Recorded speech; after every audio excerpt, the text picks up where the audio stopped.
Yo, what is good, YouTube? Krishan checking back in with another video. Let's start this video off with an update from Hassan Mostafa. And I'm not 100% sure if this is recent, but I'm gonna assume that it is.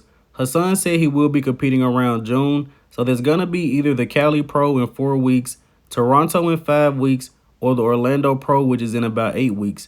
It's possible Hassan does Orlando because he did win that show last year, but I have a strange feeling he's gonna do Toronto, and Ian Valier will also be in this show. But it does look like Hassan is in pretty good condition here, and if I'm not mistaken, his back looks better than last year. Hopefully Chad Nichols is able to bring Hassan in at his best. Now in the next update of the day, we have a recent update from Samson Dauda, who is currently sitting at 313 pounds. Once again, Samson is about halfway through his health phase. This guy looks crazy, and he hasn't even started his offseason yet. And lucky for us, we don't have to wait until the Mr. Olympia to see Samson Dauda on stage again, because he will be guest posing in Pittsburgh in just about 2 weeks. But it's crazy that Samson won his first pro show in 2021 in Prague. 1 year later, top 6 at the Mr. Olympia. 2 months later, this guy's an Arnold Classic champion. His name is cemented in history. That's crazy. Be looking for Samson Dauda to do even more damage this year. And switching over to Hunter Labrada, who recently posted up an update. Hunter is 15 weeks out and sitting at 277 pounds. And I was thinking this in my last video, but I never said it. A lot of you guys said it in the comment section of that last video. But honestly, Hunter Labrada looks about the same as he did last year. And there's not a knock against Hunter, but I'm truly not really seeing a difference in the physique updates that he has been posting. Now, what do I think Hunter Labrada needs to do? Personally, I think Hunter may do better with the new coach. As I mentioned before, he's the only guy in the top 10 not coached by a top-level coach. Matt Jansen, Honey Rambai, Patrick Tour, Chad Nichols, even Chris Aceto. Now, I have nothing against Ben Chow, but personally, I just feel like Hunter would do better with a better coach.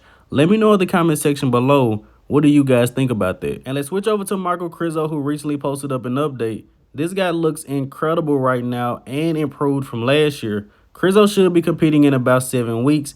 I don't think he's officially announced the show yet. Probably will be the Impro Classic in Spain. But Krizo really needs to work on posing and conditioning. And of course, Krizo could also bring up a few things from behind, but just better posing and crazy conditioning will go a long way for this physique. Looking forward to seeing Krizo on stage soon. Now let's switch over to Tonio Burton, who recently posted up an update. Tonio has been posting a lot of updates recently. I think this guy is very confident going into New York and Cali. And based off who I've heard is doing the show so far, I haven't seen any competitors list. I think Tonio has a great chance of winning both shows. And it's good that he's qualifying somewhat early for the Mr. Olympia, so he can shut it down and still have time to improve for the O. And switching over to Quinton Eriya, who recently posted up an update sitting at 310 pounds. And what impressed me the most about this update is the separation in the quads at 300 plus pounds. Quinn is taking a full year off and he's under the guidance of Matt Jansen. I think next year is going to be a great year for him. Now let's switch over to Classic Physique. We have a recent update from Ramon Dino. You guys are currently looking at the best Classic Physique athlete on the planet, outside of Chris Bumstead, of course. And we haven't really talked about Ramon since the Arnold Classic. But I think it's going to be very hard for anyone to beat Ramon Dino or Chris Bumstead. Now, Ramon has not beat Terrence Ruffin at 100%. Terrence was off at the O. But honestly, I highly doubt that Terrence Ruffin will beat Ramon Dino again. The only thing Terrence really has over Ramon is superior posing. But Classic Physique isn't only about posing. Ramon has a bigger structure, bigger arms, bigger back, also gets in crazy good conditioning. This guy has a very bright future once Chris Bumstead retires. Now, I wanted to talk about this women's physique athlete who won the Vancouver Island Showdown. We don't really talk about women too much on this channel, but this physique really impressed me, as you guys can see. So this is Mohn, again, the winner of the Vancouver Island Showdown in the women's physique division. She also won the Arnold Classic UK last year and placed 7th at the Olympia. Don't be surprised if she moves up in Olympia placings this year. Very impressive physique.